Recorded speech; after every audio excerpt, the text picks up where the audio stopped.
Hello friends, welcome back to revision lecture series. देखो, regular classes के साथ साथ रिवीजन भी इक्वली इम्पोर्टेंट है। इसीलिए हम लोग आप लोगों के लिए रिवीजन लेक्चर सीरीज लेके आए हैं। हम लोग की जो रेगुलर क्लासेज होती है वो अप्रॉक्स 1 आवर की होती है।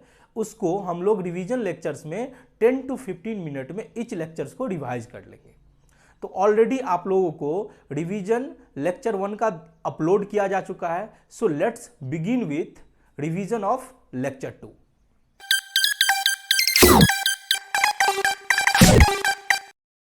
पहले समझते हैं मीनिंग ऑफ एनपीओ। एनपीओ क्या होता है? एनपीओ एक लीगल एंटिटी है जो ऑर्गेनाइज एंड ऑपरेट किया जाता है for the benefit of their member and society. Non profit organisation एक लीगल एंटिटी होती है जो मेंबर और सोसाइटी के बेनिफिट के लिए काम करती है। क्योंकि खुद के लिए नहीं काम करती है, इसीलिए इसे नॉन प्रॉफिट ऑर्गेनाइजेशन बोला। नॉन प्रॉफिट ऑर्गेनाइजेशन को हम नॉन बिजनेस एंटिटी भी बोलते हैं।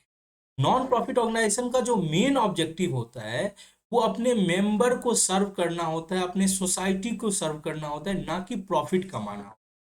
क्या है main objective of non profit organisation? Is to serve their member and society.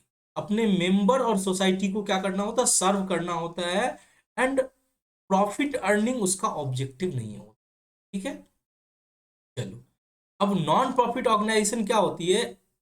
ठीक है, प्रॉफिट उसका ऑब्जेक्टिव नहीं है, फिर भी उसके उसे बहुत सारे डोनेशन मिलते हैं, सब्सक्रिप्शन मिलते हैं, और जो भी मिलते हैं सारे के सारे उस जिस साल मिलते हैं, जिस ईयर में मिलते हैं, उसी ईयर में तो खर्चे नहीं हो सकते, कुछ तो बच जाएगा। वो पैसा को सरप्लस बोला जाता है। ठीक है। बिजनेस में क्या होता है कि जो भी पैसा आमदनी होता है और जो भी खर्चे होते हैं, जो डिफरेंस आता है वो प्रॉफिट कहलाता है। लेकिन नॉन प्रॉफिट ऑर्गेनाइजेशन में क्या होते हैं? जो भी आमदनी होते हैं, जो भी खर्चे होते हैं, जो एक्सेस बच जाता है वो सरप्लस होता है। और अगर खर्चे ज्यादा हो जाते हैं तो डिफिसिट हो सकते हैं। तो सरप्लस होने के तो चांस है, ठीक है, नॉन प्रॉफिट ऑर्गेनाइजेशन में भी। बट उस सरप्लस अमाउंट को बांटा नहीं जा सकता है मेंबर को। ऐसा नहीं कि वो सरप्लस है तो चलो मेंबर के बीच में बांट देते हैं। उस पैसा को अगले साल कैरी फॉरवर्ड किया जाएगा। इसीलिए आप देखते होंगे कि रिसिप्ट एंड पेमेंट अकाउंट में opening balance B by D रहेगा, यानी वही कैश एंड बैंक बैलेंस जो पिछले साल सरप्लस अमाउंट था वो कैरी फॉरवर्ड हो जाता है रिसिप्ट एंड पेमेंट। इसीलिए ये आपको याद रखना है कि नॉन प्रॉफिट ऑर्गेनाइजेशन कभी भी प्रॉफिट को डिस्ट्रीब्यूट नहीं करती है अपने मेंबर के बीच, बल्कि क्या करती है? सरप्लस जो भी बचता है वो कैपिटल फंड में जोड़ दिया। ठीक है। अभी तक हमने क्या सीखा कि नॉन प्रॉफिट ऑर्गेनाइजेशन क्या है? जिसका मेन ऑब्जेक्टिव जो है प्रॉफिट कमाना नहीं है, बल्कि अपने मेंबर और सोसाइटी को क्या करना है? सर्व करना है। ठीक है। और नॉन प्रॉफिट ऑर्गेनाइजेशन को ही नॉन बिजनेस एंटिटी बोलते हैं, उसी को नॉन एनजीओ भी बोला जाता है, नॉन गवर्नमेंट ऑर्गेनाइजेशन। वैसे non profit organisation government organisation हो भी सकती है और नहीं भी हो सकता है, but normally non profit organisation को एनजीओ के नाम से भी जाना जाता है। ठीक है। अब हमने बात की थी नॉन प्रॉफिट ऑर्गेनाइजेशन को क्या करना होता है? अप्रूवल लेना होता है गवर्नमेंट से। ठीक है, फॉर टैक्स एग्जेम्पशन। अब देखो, नॉन प्रॉफिट ऑर्गेनाइजेशन चलता ही है मेंबर के डोनेशन से, सब्सक्रिप्शन के, चंदे से। कोई दान दे देता है, कहीं से ग्रांट आ जाता है। अब मैं अगर किसी नॉन प्रॉफिट ऑर्गेनाइजेशन को कुछ डोनेशन या सब्सक्रिप्शन दूंगा तो मुझे क्या फायदा मिलेगा? तो क्या करती है नॉन प्रॉफिट ऑर्गेनाइजेशन? गवर्नमेंट से टैक्स एग्जेम्पशन ले लेती है और गवर्नमेंट से ये अप्रूवल ले लेती है कि अगर मेरा मुझे कोई डोनेशन देता है, मुझे कोई चंदा देता है, मुझे कोई पैसा देता है, चूंकि मैं सोसाइटी के लिए काम कर रहा हूं, तो अगर कोई मुझे पैसा देता है तो उसका कुछ टैक्स एग्जेम्पशन मिलना चाहिए। ठीक है। टैक्स एग्जेम्पशन के बहुत सारे रूल्स हैं, उस रूल्स के हिसाब से उनको कुछ छूट मिलती है। तो मैं जो भी कमाता हूं, मेरे इनकम पे टैक्स गवर्नमेंट चार्ज करती है। बट अगर मैं अपने इनकम में से कुछ पैसा अगर किसी नॉन प्रॉफिट ऑर्गेनाइजेशन को दे देती हूँ, और अगर वो नॉन प्रॉफिट ऑर्गेनाइजेशन गवर्नमेंट से एग्जेम्पशन लेके रहती है, यानी अप्रूवल लिए रहती है, तो मैं जो कुछ भी देता हूँ उस पर मुझे कुछ टैक्स बेनिफिट मिलती है। इसीलिए नॉन प्रॉफिट ऑर्गेनाइजेशन को क्या करना पड़ता है? अप्रूवल लेना पड़ता है गवर्नमेंट से फॉर टैक्स एग्जिबिशन। और ये जो अप्रूवल लेना पड़ता है वो किस सेक्शन के तहत लेना पड़ता है? ये section 12A of income tax act 1961 के थ्रू लेना पड़ता है। किस सेक्शन के through? Section 12A of income tax act 1961। ठीक ठीक है। हम लोग एनपीओ का मीनिंग समझ लिए कि नॉन प्रॉफिट ऑर्गेनाइजेशन होती है जिसका ऑब्जेक्टिव प्रॉफिट कमाना नहीं होते, अपने मेंबर और सोसाइटी को क्या करना होता है, सर्विस प्रोवाइड करना होता है। ठीक है, इसको नॉन बिजनेस एंटिटी के नाम से जाना जाता है, और ये अपने प्रॉफिट को बांट नहीं सकती है अपने मेंबर के बीच में। जो भी सरप्लस होता है वो कैपिटल फंड में ऐड कर दिया जाता है, और नॉन प्रॉफिट ऑर्गेनाइजेशन को क्या लेना पड़ता है, अप्रूवल लेना पड़ता है गवर्नमेंट से for the tax exemption to its member. ठीक है, अब आगे बात करते हैं। नेक्स्ट स्लाइड में हम लोगों ने नॉन प्रॉफिट ऑर्गेनाइजेशन के एग्जाम्पल्स को देखा। देखो, नॉन प्रॉफिट ऑर्गेनाइजेशन जो होते हैं वो बहुत सारे अलग अलग फील्ड में काम कर सकते हैं, जैसे कि एजुकेशनल इंस्टीट्यूशन के तौर पे काम कर सकते हैं। सोसाइटी को एजुकेशन प्रोवाइड करना है तो एजुकेशनल इंस्टीट्यूशन के रूप में काम कर सकते हैं, जैसे इसके एग्जांपल हुए स्कूल, कॉलेज, यूनिवर्सिटी।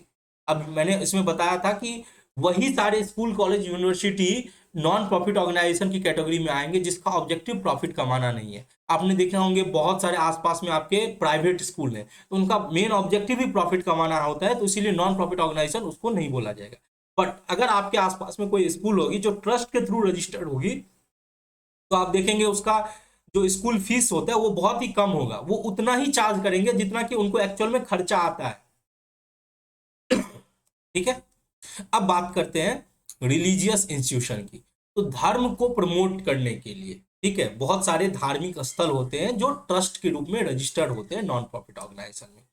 कोई मंदिर हो गया, कोई मस्जिद हो गया, कोई गिरजाघर हो गया, ये सब जो होते हैं रिलीजन को प्रमोट करने के लिए होते हैं। ठीक है, उनका ऑब्जेक्टिव क्या होता है, प्रॉफिट कमाना नहीं होता है, बल्कि अपने मेंबर्स को सर्विस प्रोवाइड करना, सेवा देना होता है, अपने सोसाइटी को सर्विस देना होता है। तो जनरली सारे टेम्पल, मस्जिद, चर्च, गिरजाघर, ये सब सब जो है वो नॉन प्रॉफिट ऑर्गेनाइजेशन की कैटेगरी में आते हैं। अब बात करते हैं स्पोर्ट्स की। ठीक है, तो बहुत सारे नॉन प्रॉफिट ऑर्गेनाइजेशन, एनजीओ मिल जाएंगे जो स्पोर्ट्स को प्रमोट करते हैं, जो टूर्नामेंट कराते हैं, उनका स्पोर्ट्स क्लब होता है, जिम होता है। बट ऑब्जेक्टिव क्या होना चाहिए, प्रॉफिट कमाना नहीं होना चाहिए। अगर कोई जिम खोल रहे हैं और आपका ऑब्जेक्टिव प्रॉफिट कमाना है तो फिर आपको नॉन प्रॉफिट ऑर्गेनाइजेशन की कैटेगरी में नहीं रखा जाएगा। ठीक है, बट आप चाहे तो ऐसा जिम ओपन कर सकते हैं जो आपका इंटेंशन है बल्कि सोसाइटी को सेवा करना। इसका मतलब ये नहीं कि आप जिम में फ्री ऑफ कॉस्ट देंगे, आप उतना ही चार्ज करेंगे जितना कि, क्योंकि देखो अगर आप फ्री ऑफ कॉस्ट सब कुछ देखो दोगे तो आपका जो ऑर्गेनाइजेशन है वो लंबे समय तक चल नहीं पाएगा। इसीलिए कुछ ना कुछ चार्ज भी लेना जरूरी है, तो बस आप उतना ही चार्ज लोगे जिससे कि आपके खर्चे रिकवर हो जाए। ठीक है, आप बिजनेस सर्वाइवल जो होता है ना उस कॉन्सेप्ट पे चलोगे। ठीक है, तो वैसे कोई स्पोर्ट्स क्लब है जो नॉन प्रॉफिट ऑर्गेनाइजेशन की कैटेगरी में फॉर्म तभी हो सकते हैं जब उनका ऑब्जेक्टिव प्रॉफिट कमाना नहीं हो। सोसाइटी सोशल फॉर्म में हो सकते हैं, कोई हॉस्पिटल हो, कोई लाइब्रेरी हो। ठीक है, फिर अदर के कैटेगरी में डॉक्टर आते हैं, चार्टर अकाउंटेंट आते हैं, इंजीनियर आते हैं। ये सब तभी आएंगे जब कोई ऐसा काम कर रहे हो जो प्रॉफिट ऑब्जेक्टिव के उद्देश्य से ना हो। ठीक है, चलो अब आगे चर्चा कर। आगे क्या है, नॉन प्रॉफिट ऑर्गेनाइजेशन का ऑब्जेक्टिव। तो मैंने क्लियर बता दिया था कि नॉन प्रॉफिट ऑर्गेनाइजेशन का ऑब्जेक्टिव होता है अपने मेंबर और सोसाइटी को क्या करना, सर्विस प्रोवाइड करना इन वेरियस फील्ड। शिक्षा के क्षेत्र में, साइंस के क्षेत्र में, कला के क्षेत्र में, कल्चर के क्षेत्र में, रिलीजन के क्षेत्र में। यानी कि नॉन प्रॉफिट ऑर्गेनाइजेशन का अगर पूछा जाए ऑब्जेक्टिव क्या होगा, तो नॉन प्रॉफिट ऑर्गेनाइजेशन का एक ही ऑब्जेक्टिव है, अपने मेंबर और सोसाइटी को सर्विस प्रोवाइड करना इन वेरियस फील्ड। चाहे वो एजुकेशन के क्षेत्र में हो, साइंस के क्षेत्र में हो, आर्ट्स के क्षेत्र में हो, कल्चर, रिलीजन, स्पोर्ट्स एटसेट्रा, जितना भी आपको नाम आता है आप इंक्लूड कर सकते हो। एजुकेशन हो गया, साइंस हो गया, आर्ट हो गया, कल्चर हो गया, रिलीजन हो गया, स्पोर्ट्स हो गया, एटसेट्रा। ठीक है, अब बात करते हैं features and characteristics of NPO. एक नॉन प्रॉफिट ऑर्गेनाइजेशन की फीचर्स और कैरेक्टरिस्टिक्स क्या होती है। देखो, मेन ऑब्जेक्टिव क्या होता है, सबसे पहला बात, पहला फीचर तो यही है कि उसका जो मेन ऑब्जेक्टिव है नॉन प्रॉफिट ऑर्गेनाइजेशन का वो है सर्विस प्रोवाइड करना मेंबर एंड सोसाइटी का। ये सबसे पहला फीचर है कि एक नॉन प्रॉफिट ऑर्गेनाइजेशन का, कि वो अपने मेंबर और सोसाइटी को क्या करती है, सर्विस प्रोवाइड करती है। दूसरा विशेषता क्या है नॉन प्रॉफिट ऑर्गेनाइजेशन का, फीचर्स क्या है, कि वो प्रॉफिट के इंटेंशन से, उसका प्रॉफिट जो होता है वो मोटिव नहीं होता, profit making is not the objective of non profit organisation. एक नॉन प्रॉफिट ऑर्गेनाइजेशन का मोटिव प्रॉफिट कमाना नहीं है। ठीक है, तीसरा फीचर क्या हो सकता है, एनपीओ जो होता है वो मैंने बताया art, science, culture, religion, education, sport etcetera को क्या करती है, प्रमोट करती है। शिक्षा हो गया, विज्ञान हो गया, कला हो गया, धर्म हो गया, खेलकूद हो गया, इस सबको क्या करती है, प्रमोट करती है। तो आप ये बोल सकते हो कि एनपीओ की विशेषता क्या है, फीचर्स क्या है। एनपीओ के फीचर्स है कि एनपीओ प्रमोट करती है art, science, culture, religion, education, sport etcetera. ठीक है।